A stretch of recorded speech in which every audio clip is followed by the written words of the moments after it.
the Trump administration is panicking. With Democrats firmly in control of the House of Representatives after the blowout midterm elections, the White House is starting to get hit with subpoenas left and right. Now that they finally have the power to do so, the Dems are turning over every Trump-related rock in sight, and it's only a matter of time before some serious scandals envelop the president and his cronies. Today, the administration made the stunning announcement that it will not be turning over documents to Congress unless it's proven that they are related exclusively to legislative purposes, in a blatant repudiation of Congress's oversight responsibilities. In particular, they've drawn issue with Chairman of the House Oversight Committee Elijah Cummings's DMD, a request for details about Jared Kushner's security clearance. Trump's national emergency declaration is an unprecedented abuse of presidential power. Add your name to tell Congress to put a stop to his bogus power immediately. WH rejects Elijah Cummings' request for information about specific details about the security clearance process and Kushner's clearance, and Cummings says he will now decide next steps. Here's the WH letter: https://t.co/b3adf3cpsi Manu Raju, Atom Kraju, March 5, 2019. Cummings has already responded to the refusal by announcing that he is speaking with lawmakers to determine the next step. The White House appears to be arguing that Congress has no authority to examine decisions by the executive branch that impact our national security, even when the president's former national security advisor has pleaded guilty to lying about his contacts with foreign government officials. Cummings said, according to The Hill. Now, Trump is trying to defend his undemocratic and deeply suspicious refusal by attacking President Obama. He claimed, without any proof or specification, that Obama didn't give one letter when they were requested of him. It's unclear what Trump is referring to specifically, but his insistence that Obama behaved the same way as him is as laughable as it is transparent. President Obama didn't have to defy Congress's oversight powers because his administration, unlike Trump's, wasn't a cesspit of blatant corruption and criminality. Pray. Trump suggested today WH won't cooperate. Dems. President Obama, from what they tell me, was under a similar kind of a thing, didn't give one letter. They didn't do anything. They didn't give one letter of the requests. Many requests were made.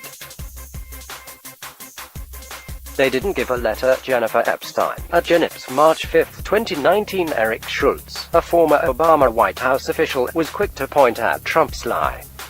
As Schultz explained on Twitter, the Obama administration produced hundreds of thousands of documents to Congress on everything from Deepwater Horizon oil spill to the Affordable Care Act. On the topic of Benghazi alone, they released enough documents to cover up half a football field. From 2011 to 2016, the Obama White House produced hundreds of thousands of documents to Congress on Solandra, Benghazi, Fast and Furious, Cafe Standards Rule, Deepwater Horizon spill, ACA website, Clean Water Rule, and Fort Hood shooting. https://t.co/v3qa99tbxm. Eric Schultz. At Eric Schultz, March 5, 2019. In other words, the reality is a far cry from Trump's claim that Obama refused to produce even one letter. As we have seen him do time and again, our current conman president is attacking a political enemy as a means of distracting from his own misdeeds. His refusal to hand over documents to the House Oversight Committee is an obvious attempt to cover up for Kushner and himself, with no legitimate grounds on which to defend it. Republicans hounded the Obama White House on every topic they could conjure up, and the administration responded by cooperating in good faith. The behavior stands in stark contrast to the Trump administration's, despite the current Oval Office occupants' lies to the contrary.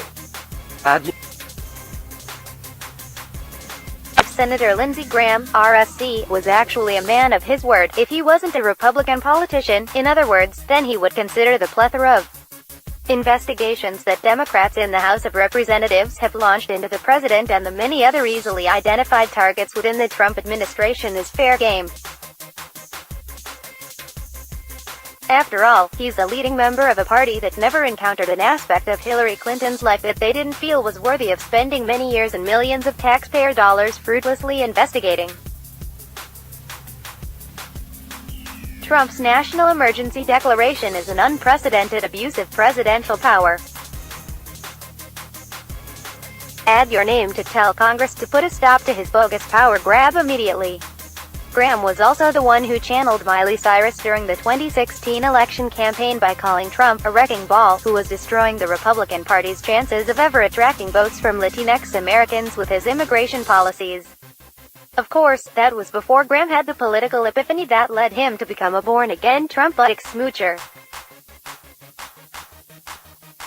Now, the Democrats in the House are the targets of Graham's demolition-themed proclamations as the senator relayed the heartbreaking emotional toll that those mean Democratic committee chairpeople were causing for Trump with their voluminous document requests. He believes they are taking a wrecking ball to his life. Clinton said that about us. They're going nuts, Graham said. It seems like nobody wants to solve any problems, he said that a couple times. He said he's surprised. He thought it would be in everybody's interest to do infrastructure and stuff like that. The wrecking ball descriptor seems to be a favorite of the South Carolina senator, who has also used the term to describe Saudi Crown Prince Mohammed bin Salman in the aftermath of the murder of his critic journalist Jamal Khashoggi. Graham revealed what is perhaps the primary motivation for his reversal in his attitude toward President Trump with a warning to fellow Republican senators who are considering opposing the president's national emergency declaration in a bill recently passed by the House. He forwarded a message from the president to GOP senators considering voting to condemn Trump's executive overreach and the subversion of congressional financial authority inherent in his use of an emergency declaration to evade the will of the legislators to fund his useless border wall. He says he thinks Republicans are playing with fire here because most Republicans, anyway, most people I hope, will see that the border is in a state of crisis, Graham said, adding that Trump believes GOP senators that defy him are likely to face a political backlash. That's his observation, but he's not out there calling people out or anything. The fear of political retribution from the vindictive president, who most certainly is out there calling people out if Senator Graham says he isn't, demonstrates how Graham reached his sudden 180 turn in his regard to his attitude towards Trump. Which leads us to another colorful idiom that the senator should consider adding to his repertoire of linguistic descriptions of self-destructive political behavior. Chicken shit. Graham will certainly have multiple opportunities to utilize this word as the Trump administration continues to try to bully it its way to get what it wants rather than embracing the principles of representative democracy. Follow Vinny Longoberto on Twitter.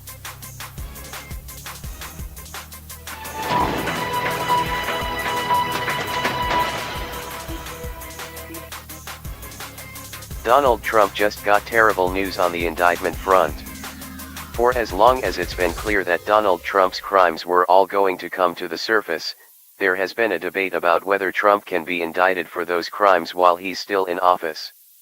Trump just got some pretty terrible news on that front, and it couldn't come at a worse time for him.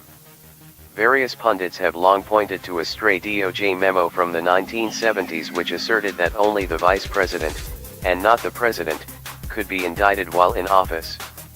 But this has never been any sort of binding policy, and in fact has never been tested on any level. So this will be decided by the courts, and because there's no precedent, it'll come down to what the courts think will or won't fly with the American people. That brings us to today news. If you were to survey the American people on whether it's proper to criminally indict a sitting US president, most of them would just be guessing. But as of today, sitting Israeli Prime Minister Benjamin Netanyahu has just been indicted. Not only is this unfolding story going to be reported widely in the United States, it's going to be frequently mentioned within the context of the question of whether Trump can be indicted. Israel's constitutional decisions don't set any sort of official precedent when it comes to the US court system. But the Netanyahu indictment is going to set a major precedent in the US court of public opinion. And if we're correct that the court ruling on Donald Trump's indictment is going to come down to what the courts think the American public will be okay with, then the Netanyahu indictment is terrible news for Donald Trump. The end of Donald Trump. Michael Cohen didn't finish Donald Trump off yesterday. Instead, he shattered Trump's life into 1,000 little pieces, and he set every one of those pieces on fire. Trump thought he had a lot of criminal scandals when the day began. Now they're multiplying like gremlins. What's more, investigators are seizing on every last flaming piece all at once. For instance, we already know that Trump Organization CFO Alan Weisselberg has been cooperating with federal prosecutors in exchange for immunity. But thanks to yesterday's events, he's about to be hauled in to testify publicly before